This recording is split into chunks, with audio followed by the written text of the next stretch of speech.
Welcome back to the channel, everybody. My name is Ryan Grove. You may remember me from my Justice League review that I did a couple months ago, but I am back right now. I've got a few projects to do from school, or for school, I should say, and it's going to be 4 chapters, basically talking about my experiences writing, directing, and starring in my own short film. And I'm going to do 4 chapters, starting with writing. Chapter 2 is going to be pre-production. Chapter 3 is shooting, and then chapter 4 is going to be editing, and then some of the challenges and techniques I use when I'm editing, and maybe you guys can learn a thing or two. I'm learning as I go along, let's get to it. Welcome to chapter 1. So writing the short film was actually the easiest part of it, which is weird, because for me, I'm not a strong writer. I definitely prefer acting and actually getting behind the camera, but I really wanted to take the challenge and write my own short film and create my own story from scratch.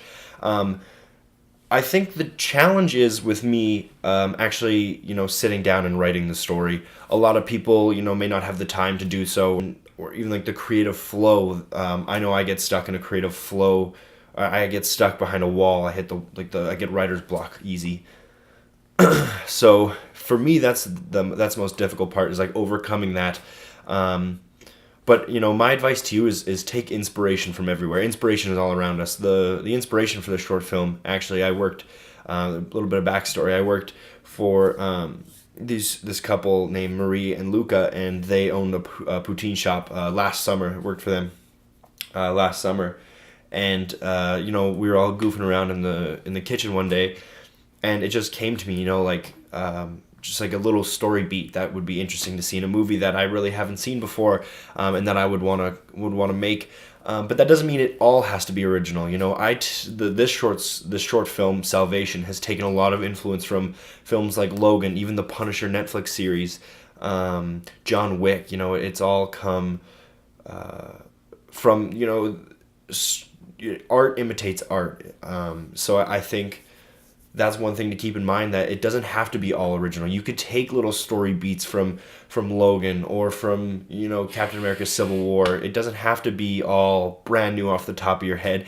And that's one of the things that I think has really helped me overcome a lot of the writer's block,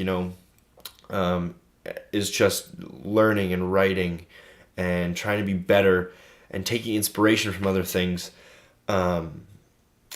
And then, when you actually sit down and write, there's kind of a process I go through, and that is just point form in Microsoft Word. Point form, write down all of the ideas I have. And then you go through, and then you see which ones can you connect and make a good story. And the ones you can't connect, get them out of there and maybe save them for another project. I know when I was, doing the draft for Salvation, the first draft, it was about 25 pages, and we knocked it down to 15 because there was a lot of things in there that just didn't need to be in there. And I think it helps the story in the end as a whole, and I think it makes the creative process a lot easier, and it definitely makes the writing process a lot easier when the story flows more naturally. So, having 4 or 5 story beats that really connect with each other and really complement each other helps a tremendous amount. And I think that's one of the things that Salvation benefits from, is only having 4 or 5 story beats to go on. I wanted to keep Salvation really short and really simple, about 15-20 minutes, and then just one cohesive story. There's no subplot. It's just one story about a man, essentially, who has to overcome a bunch of stuff, and I'm really excited to share it with you guys. Anyway, I know it's a short video, but that ends chapter 1. I'll have chapter 2 up later today, and that is the pre-production process, and that also is the reason that this guy right behind me is here. Anyway, that's it for chapter 1. I hope you guys enjoyed, and I hope you guys learned something, a thing or two. I know it was a really quick video about writing a short film, but I really hope you guys take something away from this, and yeah, I'll see you guys later.